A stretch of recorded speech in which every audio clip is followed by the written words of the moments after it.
중요한 건 저는 개인적으로 이런 흐름이 나오는 걸 흔히들 관점으로 생각하지 않아요.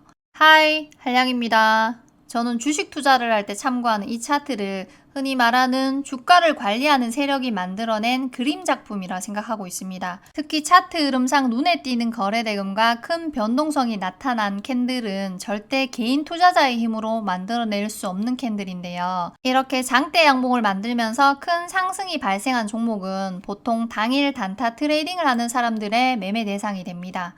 이 종목을 보면 결과론적으로 상한가 마감을 했지만 상한가가 쉽게 나오는 게 아니잖아요. 직장인 투자자 입장에서 장중에 막 급등하는 이런 종목을 발견했을 때 20% 가까이 상승도 했고 왠지 상한가 갈 것 같다는 기대감을 가지고 매수를 했는데 내가 업무를 보느라 대응하지 못하는 타이밍에 이렇게 매도세가 나오면서 상승분을 반납하는 흐름이 나온다면 고점 라인에 물려서 수익권이 오길 기다려야 하거나 손절을 하게 되는 경우가 발생할 수 있습니다. 통상적으로 이런 큰 시세 분출이 일어날 때는 장중에 종목의 가격 변동성이 심하기 때문에 실시간으로 주식시장을 모니터링하기 어려움이 있는 직장인 투자자들은 매매하기 힘든 종목인데요. 그래서 직장인 투자자들은 분봉의 흐름을 읽으면서 당일 강한 상승이 나오는 종목에서 단타 트레이딩을 하기보다는 일봉이나 주봉의 큰 흐름을 보면서 어느 정도 여유 있는 추세 매매나 종가 베팅을 하는 게 더 좋은 승률을 만들 수 있습니다.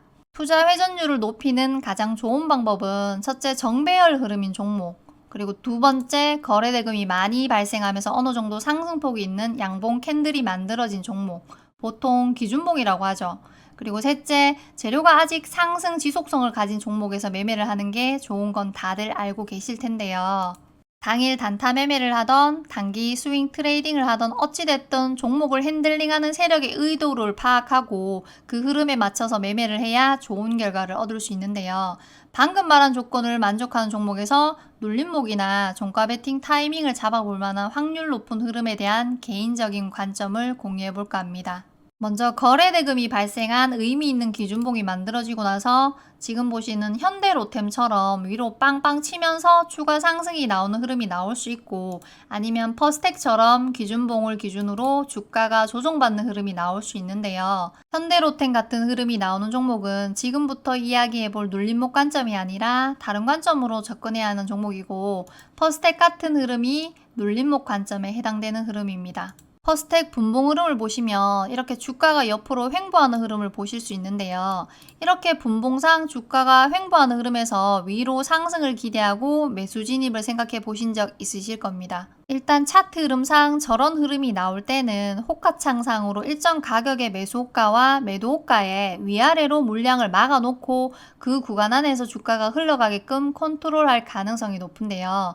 개인이 호가창 흐름을 무너뜨리기 힘들 만한 물량으로 막아놓기 때문에 이런 횡보 흐름은 개인이 만들어낼 수 있는 흐름은 아닙니다. 중요한 건 저는 개인적으로 이런 흐름이 나오는 걸 흔히들 종목이 눌린다 표현하는 눌림목 관점으로 생각하지 않아요. 제 경험상 주가가 횡보를 한다는 건 위로 상승하기보다는 하락할 가능성이 더 높고 횡보 이후 상승이 나오더라도 여기 보시는 것처럼 다시 죽어버리는 흐름이 나올 확률이 높습니다. 여기까지의 일봉 흐름과 분봉 흐름만 놓고 본다면 기준봉 발생 이후 이렇게 주가가 횡보하면서 기준봉 종가를 지켜주니까 매수를 해볼 수도 있고 여기서도 주가가 일정 구간을 횡보하면서 기준봉 종가를 지켜주면서 5일 이평선 지지까지 받는 모습이라서 매수를 해볼 만한 흐름입니다.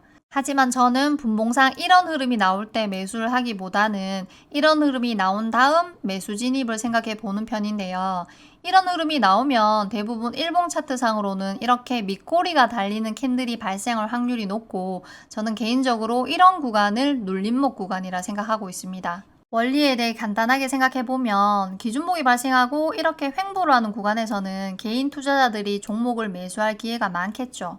세력의 입장에서 생각해보면 이렇게 횡보하는 동안 개인들도 물량을 많이 확보했을 텐데 여기서 개인들에게 이익을 주기 위해서 바로 상승시키는 흐름을 만들까요? 분봉 흐름상 이렇게 일정 박스 구간을 횡보하는 흐름에서 개인들이 보유한 물량을 회수하기 위해서 박스권 평단가보다 낮은 구간으로 주가를 확 밀어버린 다음에 박스권 하단에서 물량을 회수하는 이런 흐름이 나올 때 저는 눌림목을 만들고 있다 생각하고 있습니다. 이런 흐름이 나올 때 체크해야 하는 포인트는 첫째, 주가의 전체적인 추세를 깨트리지 않는 흐름이어야 하는데요. 저는 그 추세의 기준을 종목의 중장기적인 방향성이라 생각하는 일봉 차트상 20일 이평선의 각도가 유지되는지를 보고 판단합니다. 보시는 것처럼 분봉 차트상으로는 하락하는 흐름이 만들어졌지만 주가의 큰 방향성은 아직 상승 추세를 유지하고 있습니다. 두 번째는 분봉 흐름상 특정 박스권을 만들어가던 주가가 적은 거래대금으로 그 박스권을 이탈하는 하락 흐름이 발생해야 하는데요.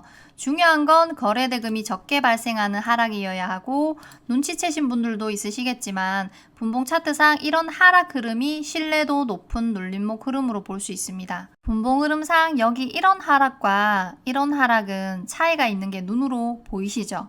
이렇게 이평선을 질질 끌고 내리는 하락이 아니라 이평선과 이격을 벌리는 툼에 비슷한 하락이 나오고 나서 다시 주가를 회복시키는 흐름이 포인트입니다. 매수 포인트는 이런 급한 하락이 나올 때 매수를 하는 게 아니라 하락 이후 분봉 흐름상 주가가 지지받는 흐름이 나오는지 판단하고 매수를 하는 게 좋은데요.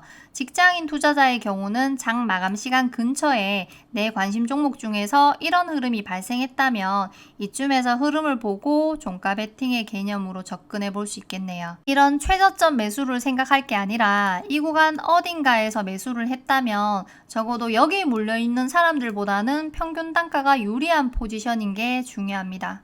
지금 영상을 녹화하는 시점에서 퍼스텍이 앞으로 어떤 흐름을 보여줄지 알 수는 없지만 지금 보시는 이 종목과 같은 흐름이 나온다면 이 구간에서 매수를 했을 때 좋은 결과를 기대해 볼 수 있습니다. 기준봉이 나오고 주가의 추세가 상승 추세를 유지하는 조건에서 분봉 흐름상 이렇게 횡보하는 흐름을 보이다가 13일날 횡보 흐름을 깨고 인위적인 하락이 나옵니다.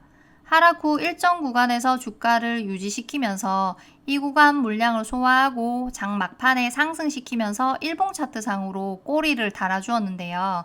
거래대금도 적게 발생한 하락입니다.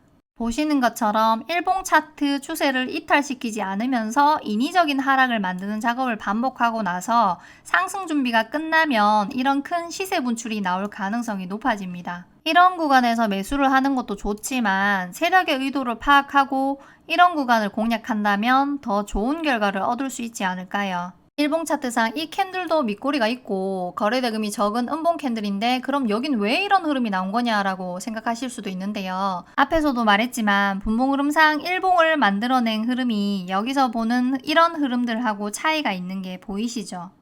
질질질 이평선 끌고 내리는 하락이 아니라 팍 하고 내린 다음에 지지를 받는 흐름이 나오는 게 중요합니다. 직장인 투자자라면 업무 때문에 대응하기 힘든 환경에서 변동성이 심한 당일 단타 트레이딩을 하기보다는 이렇게 종목의 추세를 읽고 비교적 안전하고 확률 높은 구간에서 매매하는 트레이딩 관점에 관심을 가져보길 추천합니다.